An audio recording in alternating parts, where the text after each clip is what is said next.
always comes up at GM meetings and gets brought up, but it's not anything that's actually this thing's not changing. It's much more of a media fan driven push against it than GMs. 32 out of 32 GMs have no issue with it because they would do it themselves to improve their roster. So when all the times we hear about like, are they going to change this? That really is much more of a media and fan driven issue than it is the GMs. I mean, so many GMs and owners are like, hey, if this is what you can do, it's not that teams got ticked off at Vegas or Tampa for what they did, or even Chicago. It's like, okay, they found the loophole.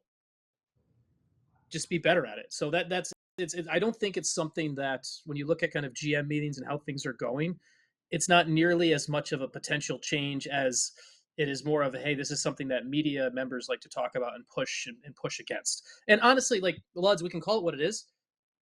One of the teams that lost multiple times to a team that won multiple Stanley Cups in the playoffs doing this was the Toronto Maple Leafs, right? So it's very much there's always a bit of a media think, woe is me, that comes out of like, hey, the Maple Leafs haven't won the Stanley Cup since '67, so there must be something wrong with the system for everything else. And it's GMs aren't calling for this to change. Instead, they're telling their capologists, hey, go find me the next one. Do the next thing for me. It's not pushing for a change like that. Well, Sean, when you said that there's 32 of 33 GMs that would, they want to use it also, I don't know if I would agree with that, only because I don't know if there's 32 teams that are close to winning the Stanley Cup. I could see, where 10 teams would want it, or 6 or whatever we think is there. The other ones are going to say, I don't want this in place because I don't have a chance to win the cup right now.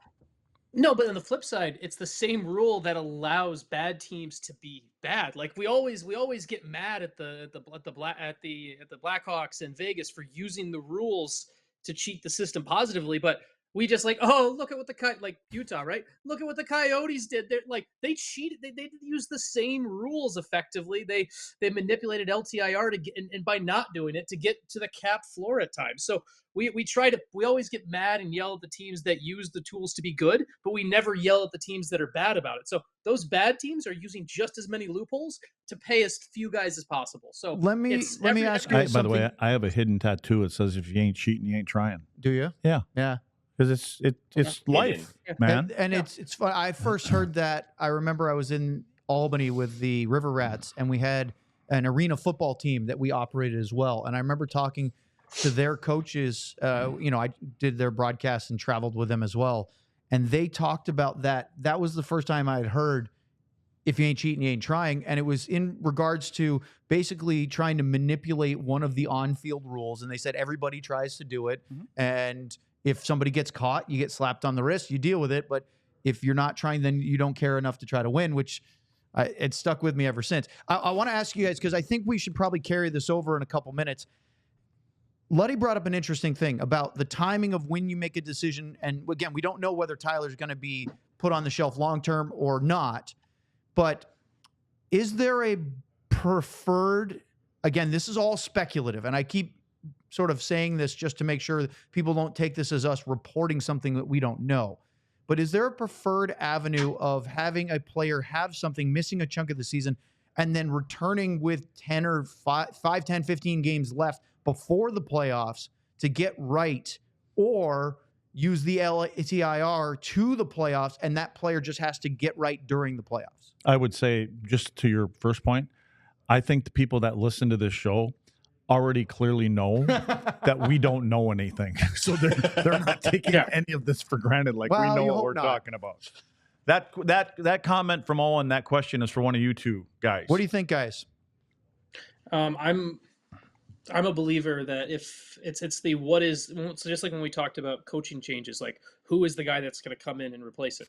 If you're talking about making a move to, if you're talking about making a move and holding Tyler Seguin out till the start of the playoffs and have him get ready, then it's got to be the right move, right? Like that and that to me is it's not a clear cut answer. If you go in, if you tell me you're hold on before you get to that, Sean, because I think we have time for that. Okay. It just as far as Tyler Seguin himself, if he had to have some sort of surgery and he was going to be able to be back for the playoffs, is it better, or does it matter if he's back beforehand so he can get ramped up? That's enough. That's an I mean, obvious it's almost question. like The answer are is you yes, going to it'd be better to have sacrifice games before Tyler playoffs. coming back from an injury Yeah. for LTIR. That's the big yeah, question. and not well. I look at it as Yeah. okay, if maybe Tyler won't get back for 10 to 15 games before the playoffs Right. start, and I think you're compromising a good Tyler Seguin for something else. To carry over what we were just talking about with Tyler Seguin, and Sean, this is where I was going with this. If Tyler had, again, we speculate, had to have something dealt with, and it was going to take a while, but he could be back with, let's say, a month to go, 10 games or so. That would be ideal, I think, for Tyler Seguin.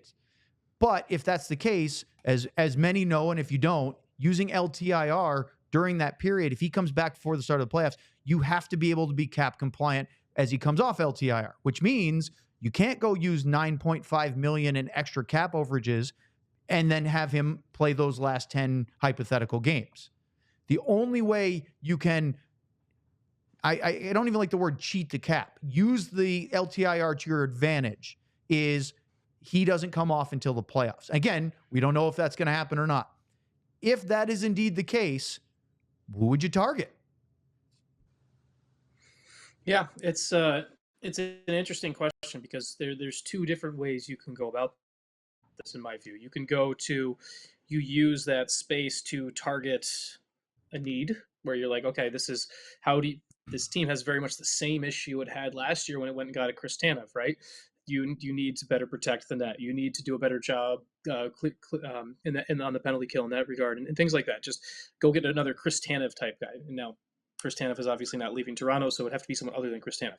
But so you could do that. The other thing is, if you're going to move it, if Tyler Seguin's going to go in LTIR and you've got that space and you start to look at it, okay, maybe you look at the forward ranks and you're like, okay, we're going to lose him. We're going to lose Seguin for 60 games or whatever. Let's go shopping for another top 6 option right now, another top 6 forward that can come in, can play, and can potentially fill in. And then all of a sudden, when Seguin comes back in, it just adds to your overall depth. I think those are the two areas you look at as a team, and you kind of weigh the scales of where does the need come. Is the need you have right now on defense, is that more important, or is it if Tyler Seguin's going to be gone for 60 games, there's more of a need to bring in another forward?